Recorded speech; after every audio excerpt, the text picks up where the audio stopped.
Bonjour, on se retrouve aujourd'hui pour une nouvelle vidéo des astuces de Matt et Hugo. Aujourd'hui, on va se concentrer sur le matos et ce sera plus spécifiquement les revêtements.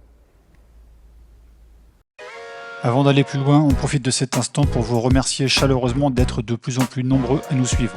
Pour les petites chaînes comme la nôtre, il est très important pour exister d'avoir une communauté active pour être visible du plus grand nombre. Alors si vous appréciez le contenu, c'est le moment pour vous de nous aider en retour avec votre meilleur pouce bleu et en nous laissant un petit commentaire en bas de cette vidéo et bien entendu, si ce n'est pas déjà fait, de vous abonner pour ne rien rater de la suite de nos aventures et atteindre la barre symbolique des 10 000 abonnés. On compte sur vous. Mathis, est-ce que tu peux nous en dire un peu plus sur le premier revêtement, à savoir le backside, s'il te plaît? Donc le backside, c'est un revêtement qui est au toucher lisse mais qui accroche quand même. L'objectif, c'est avec cette plaque, c'est de pouvoir jouer avec les effets. C'est une plaque qu'on a souvent pour débuter, tous les joueurs ont en tout cas. Et puis ça peut aller plus ou moins vite. Voilà, l'objectif, c'est de pouvoir jouer avec les effets avec cette raquette. Bon Mathis, ce revêtement, j'imagine que c'est plus pour typer attaquant. Il y a le revêtement qui joue, mais il y a aussi l'épaisseur de la mousse, j'imagine. Est-ce que ça a une incidence sur le style de jeu? Ouais, alors donc plutôt pour les attaquants. Alors avec l'épaisseur de mousse, donc comme tu le disais, plus elle va être épaisse, plus la raquette va partir entre guillemets assez vite. Donc ça, c'est pas mal pour les attaquants. Si on a un petit peu moins de mousse, on va garder un petit peu plus de contrôle. Donc pour jouer en contre-initiative, c'est pas trop mal. Et si on a peu de mousse, et pour jouer en défense, c'est également pas mal.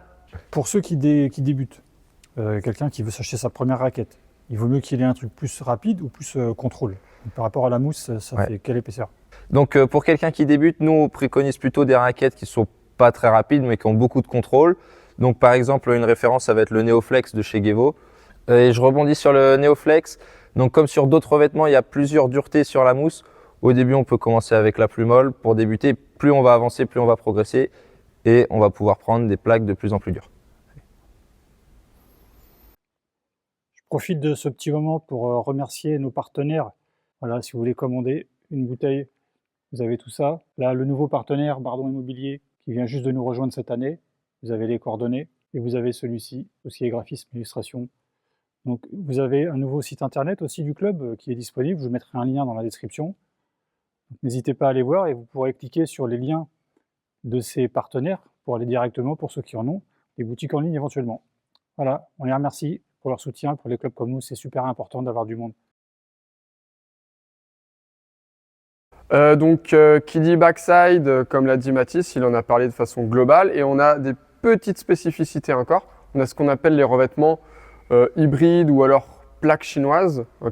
Donc les plaques chinoises, souvent c'est des plaques collantes. Quand la balle est rebondie, vous avez déjà dû voir des vidéos, la balle elle rebondit, elle s'affaisse, il n'y a pas trop de rebond. Maintenant il y a ce qu'on appelle des plaques hybrides, donc un petit peu plus facile à contrôler, mais avec toujours cet effet collant qu'ont les plaques chinoises. Et par exemple, notre partenaire Gevo fait ce qu'on a la plaque, le Codex, qui est un mélange entre les plaques européennes qui rebondissent beaucoup et les balles et les plaques chinoises qui collent assez vite.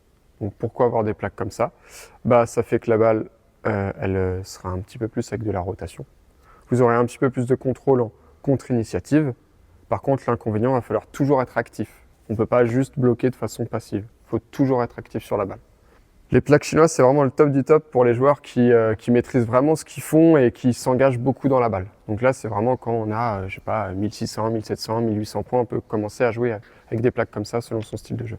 Donc nous restons dans les revêtements offensifs ou même un petit peu contre-initiative. Et on verra par la suite que ça peut même servir pour la défense, c'est un petit peu plus spécifique.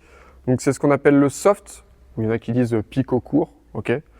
Donc plutôt un revêtement, je dirais, offensif parce que c'est plutôt pour taper. Après, on a des revêtements, on a des softs qui sont un peu plus adhérents maintenant, donc on peut essayer de frotter. Mais de base, c'est quand même un revêtement qui prend pas trop l'effet et qui permet de plutôt taper et de temps en temps un petit peu frotter sur les softs un petit peu modernes. Est-ce qu'on peut combiner ce revêtement avec celui qu'on a vu avant, le backside, ou est-ce qu'il faut avoir les deux régulièrement sur les raquettes, les deux mêmes de chaque côté? Très bonne question. Le soft est souvent combiné au backside. C'est-à-dire que ça peut être pour, combler une lacune, par exemple. Ça peut arriver. Un joueur a du mal à frotter la balle en revers. Parfois, on peut lui mettre un soft pour qu'il utilise un petit peu la balle différemment, qu'il utilise un revêtement un petit peu spécial. Mais c'est très rare qu'une personne ait un pico long et un soft, ou deux softs. C'est plutôt rare, même si ça existe. Mais là, l'objectif, justement, c'est de combiner une plaque qui adhère avec une plaque qui adhère un petit peu moins, et ce qui permet d'avoir un jeu plutôt embêtant pour l'adversaire. Est-ce qu'on arrive à mettre un peu d'effet avec un soft ou c'est pour contrer l'effet de l'autre plutôt? Avec l'évolution des plaques, on a des softs maintenant, comme je disais, qui sont adhérents, donc qui vont mettre un petit peu d'effet. Mais on aura quand même du mal à mettre autant d'effet qu'avec une plaque adhérente de type backside, comme on disait tout à l'heure. Pour faire le lien avec ce qu'on va faire juste après, on va parler des plaques de défense. Il s'avère que maintenant, sur le ping moderne, il y a certains défenseurs qui défendent avec des softs, donc avec beaucoup plus de mousse que ceux qui attaquent avec un soft.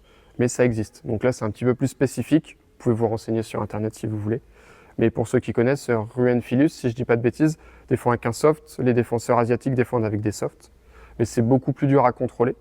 Okay, mais ça reste quand même un revêtement d'attaque ou de contre-initiative, un petit peu moins de défense. Mais c'est possible. Donc pour ceux qui défendent avec ça, mettons sur le revers, s'ils veulent attaquer avec le revers, ils ne sont pas obligés de tourner en fait. Contrairement à un picot long où là, on ne peut pas attaquer avec son picot. Donc ouais, ça fait partie des choses qui sont possibles avec un soft. On peut faire vraiment pas mal de choses. Si on maîtrise bien, qu'on a une bonne main, on peut attaquer, on peut défendre, on peut jouer en contre-initiative. C'est une plaque un petit peu à tout faire. Pareil, même question pour les débutants. Est-ce que tu conseillerais à un débutant de démarrer avec ça ou c'est plutôt avec un peu d'expérience qu'il faut commencer à utiliser ça? Alors, tout dépend des entraîneurs, tout dépend de votre entraîneur de club. Moi, je suis plutôt partisan d'essayer de voir tout ce qu'il est capable de faire avec de backside. Okay, et si vraiment on sent ou qu'il y a une lacune ou qu'il y a un manque de plaisir avec de backside, on peut essayer un soft, un long, quelque chose dans le genre. Bon, Mathis, un autre revêtement, tu vas nous parler de quoi? L'anti-top? Donc l'anti-top, lisse comme le backside, mais pour le coup, celui-là, il accroche pas du tout. Donc l'objectif, c'est d'annuler, entre guillemets, les effets adverses. C'est une plaque qui est un petit peu moins répandue. Souvent, on penche plutôt vers un picot si on veut défendre. Donc l'anti-top, souvent utilisé pour ralentir un petit peu le jeu. Donc comme je disais, moins répandu que le picot. Souvent, on l'utilise peut-être un petit peu plus à la table. On peut également l'utiliser en défense. Donc voilà, c'était pour faire une petite parenthèse sur l'anti-top parce que c'est pas beaucoup joué, mais au moins on a posé les bases là-dessus. Alors Hugo, on va parler d'une plaque que tu connais bien, le picot long. Tu es toi-même défenseur, tu en as essayé un paquet. Hein.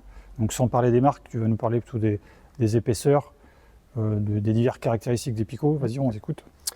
Donc pour l'aspect théorique, le picot long, donc c'est des picots qui sont plus longs que le soft. Le soft, on disait tout à l'heure, c'est des picots qui sont assez courts. Là, c'est des picots qui sont assez longs. Donc on va encore moins prendre l'effet.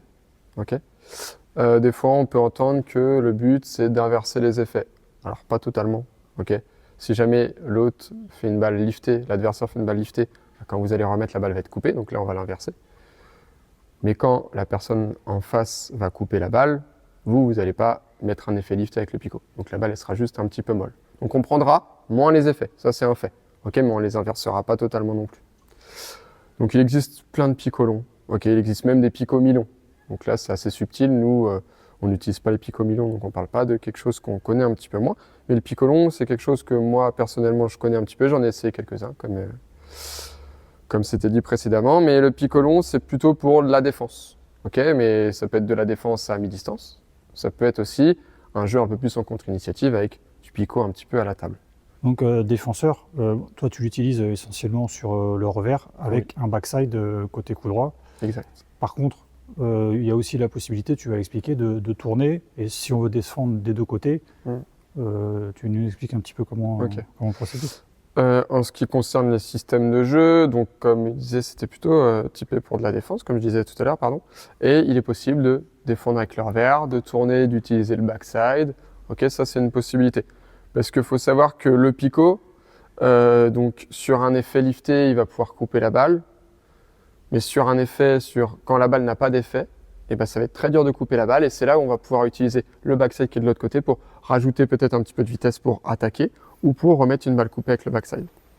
Donc c'est souvent combiné avec un long et un backside, comme avec l'anti-top, comme avec le soft. Voilà. Mais c'est toujours plutôt une plaque défensive. Question, donc je rebondis, question débutant avec ça. Est-ce que tu peux faire un top avec ton picot? Compliqué. On peut porter la balle. Ok, donc au lieu d'utiliser un petit peu le poignet comme ça, on peut réussir à la porter et on peut la jouer un petit peu de façon agressive. La balle va peut-être un petit peu s'écraser, donc ça fait partie des possibilités, oui. Si on a un petit peu de jeu dans les pattes, quoi. Un peu de niveau, quoi. Ouais. Ok. Dernière chose, pas la dureté de la mousse, mais là on va parler de l'épaisseur de la mousse.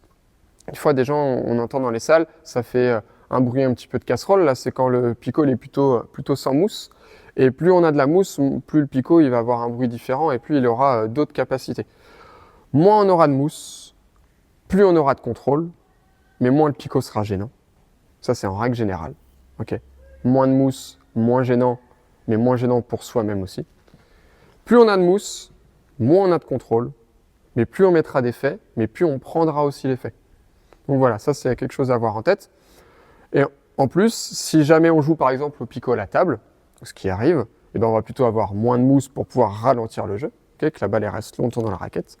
Et si par contre j'ai beaucoup de mousse, la balle elle va partir un petit peu plus vite, et là je vais peut-être être plus à l'aise à mi-distance parce que je vais avoir le temps de faire un petit peu ce que je veux. Okay, donc moins de mousse, plus de contrôle, plus de mousse, moins de contrôle, mais c'est pas propre au picot, c'est propre à tous les revêtements. Donc ça, il faut l'avoir en tête, c'est important. Petite info supplémentaire sur les revêtements. Vous n'êtes pas sans savoir que les revêtements s'usent. Okay, donc ça peut être le fait de s'user sur les côtés. Okay, ça peut être s'user au niveau de l'adhérence, parce qu'au bout d'un moment, votre revêtement est moins adhérent. Donc ça, moins adhérent, ça c'est vous qui le sentirez quand votre revêtement il est plus bon pour jouer au ping-pong.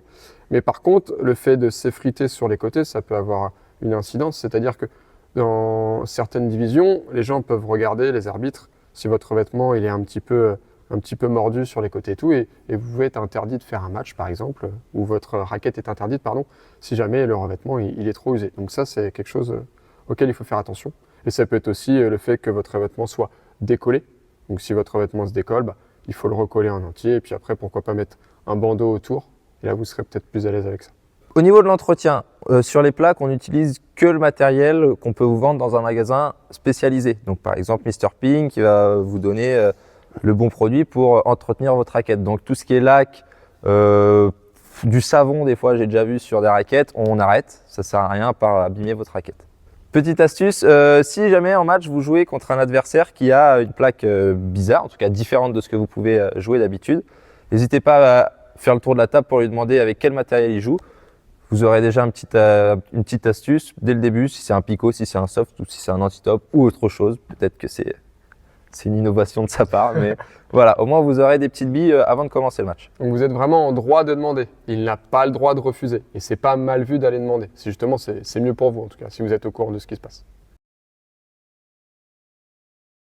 Le 15 et 16 juin, Nantes-Saint-Jean, donc le club, organise son fameux tournoi national. Donc si vous êtes motivé et que vous avez envie de faire plein de matchs dans une belle salle, dans un beau cadre, n'hésitez pas à venir nous voir et venir matcher au tournoi. N'hésitez pas à venir nous dire bonjour, même si on est un peu des stars. Donc fin de la vidéo, on n'hésite pas bien entendu à interagir dans les commentaires parce qu'on a parlé de choses assez générales. Okay, on ira un peu plus dans le détail dans les prochaines vidéos. D'ailleurs, la prochaine vidéo sur le matos sera plutôt sur les bois, parce que si on a juste les revêtements, on sera peut-être un petit peu embêté. Donc la prochaine fois, on fait les bois et on va rentrer plus dans le spécifique en ce qui concerne les revêtements. On se retrouve bientôt pour une prochaine vidéo. N'hésite pas à laisser un petit commentaire, un petit pouce bleu et à bientôt. À bientôt.